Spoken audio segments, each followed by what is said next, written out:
What's up everybody and welcome back to my channel. It's time for a recap of what went down on Teen Mom 2's reunion part 2. I did actually recap part 1, but I'm not gonna have the time to film it and edit it quite yet. So what I'm gonna do is send it out to people who are subscribed to my reality television newsletter. I'm gonna have the link below and I will send the recap out for both part 1 and part 2 to everyone who's subscribed a couple hours after this video goes out, about 3 hours after, just to give you guys some time to catch up and get on in there for these recaps. So anyway, let's jump into a recap of what went down on part 2 of this season's Teen Mom reunion. Leah and Left Hook Lowry open up the episode on the couch together, and Kail says that she wasn't at all surprised about Leah's bird-ass sister getting knocked up on a one-night stand in Costa Rica. She said that Victoria came back to the villa one day with hickeys all over her neck and stuff, and it was just so trashy. They also revealed that Chris actually secretly went with them to Hawaii and that he was very helpful with the kids. He actually took all 5 kids to the beach a couple of times by himself, and I'm like, these are some very brave ladies. I don't even have kids yet, and I would not let some random guy who is a jump off to my friend go off to a beach with my kids, you know, especially like when he's got 5 in total to look after. Like, drowning can happen in a split second. That would terrify the hell out of me. An audience member asked Kail about whether or not she wants to have a daughter in the future, and Kail says that yes, that is what she's hoping for. She mentioned something about gender selection when Dr. Drew asked her about it particularly, and it doesn't seem like she's interested in going that far, but that she does hope to have more kids in the future, and especially a girl. I'm very fascinated by how many kids these girls want to have, because it seems like these days people want less and less, like 1 or 2, whereas they want huge families. Guys, why do we keep tiptoeing around Leah's past drug addiction? They keep just calling her sick. They were like, oh, Leah was sick, she went to treatment, we were supportive of her while she was sick. Like, if you really want to help people out, which is what Leah claims to want to do with her story, tell people the truth about what it was that you were battling with. Like, there's no shame in overcoming something like that, especially considering her drug dependency was said to have been the result of a botched epidural, causing her to be overprescribed medication, which is something that is unfortunately quite common. I know that here in Canada in particularly, it was a huge thing, opioids, in British Columbia, where people were being overprescribed up the yang and, losing their actual amazing careers and lives because of a bad prescription. So there's no shame in it at all. I just do wish that she was a lot more honest about what it was she was going through. Victoria joins us on the stage after a commercial break, and it turns out that her baby daddy actually has 2 kids by 2 different women. Oh my god, you guys, these people are so freaking trashy, like it's not even funny. I don't know how the producers predicted that everyone would turn out this damn bad. Like, I always say it, but they deserve casting Emmys. Like, they need to create a category just for these producers, because it's incredible what they found in the junkyard with these girls and their families, of course. Dr. Drew asked Victoria if she suspects that this guy wanted to get her pregnant on purpose to come up to the United States. Like, guys, we all watch 90 Day Fiance here. We have the same question. Victoria claims that that wasn't the case, and then when he asks how he's being sponsored to come here, it turns out that Leah's the dummy who's going to sign on to sponsor him for 10 freaking years. I don't think they understand the gravity of that. Like, that is not gonna end well. Like, Victoria and this guy are not gonna last 10 years.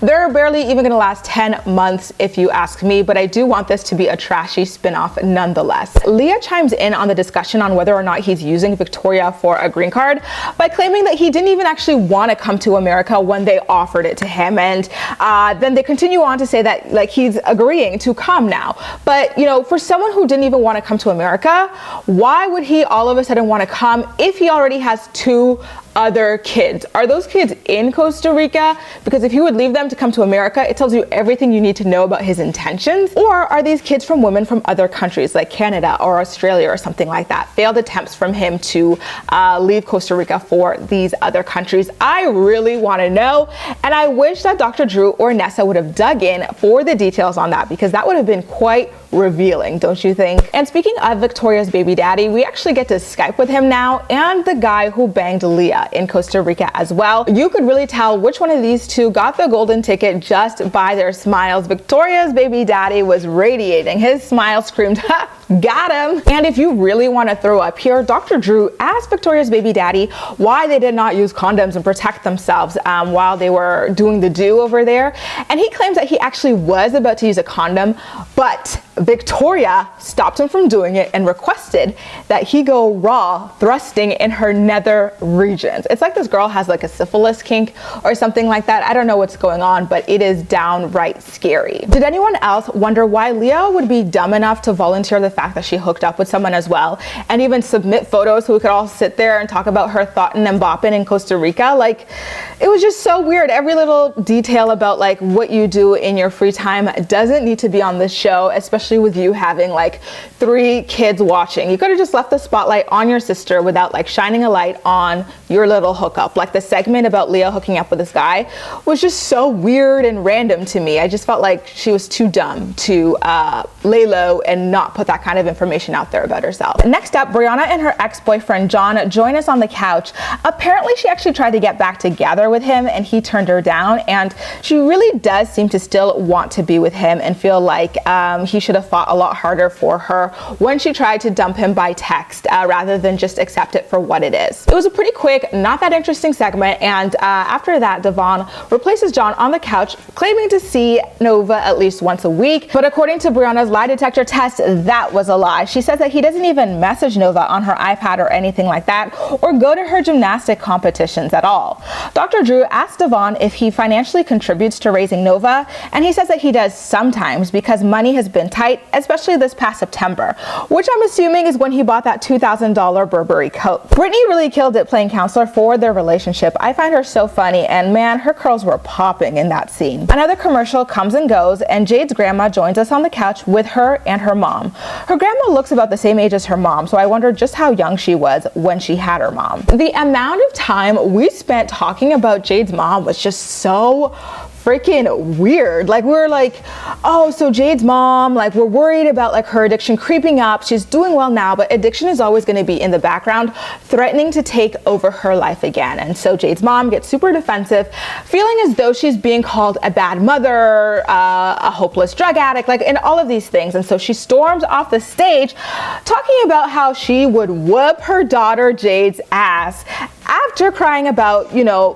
feeling like she's being labeled a bad mom. You know, like, it was just so freaking mind-blowing, the cognitive dissonance there between what she was saying and what she was crying about. I had to laugh, honestly. You know, it was very inappropriate, and it is not something that a good mother would do, if you ask me. Backstage, Jade's on and off again boyfriend, Sean, tries to comfort her with a hug before he's thrown into the lion's den next. He actually does say that Jade's mom was being a little bit sensitive, but he does understand why she's crying and feeling a little bit attacked at the same time. Guys, alleged sobriety looks good on Sean. He was looking great this episode. Not my usual type, but I have to say he was looking really good for himself this episode, and I hope that he does continue on this path. When Dr. Drew asks him about the drugs and condoms he had in the kitchen trash, that one scene, he claims that he put it all in there to get rid of Jade and doesn't really elaborate further. It was so weird. I wanted more details. That was one of those things that can't be explained in this simple sentence. After a quick focus on Sean, they go back to like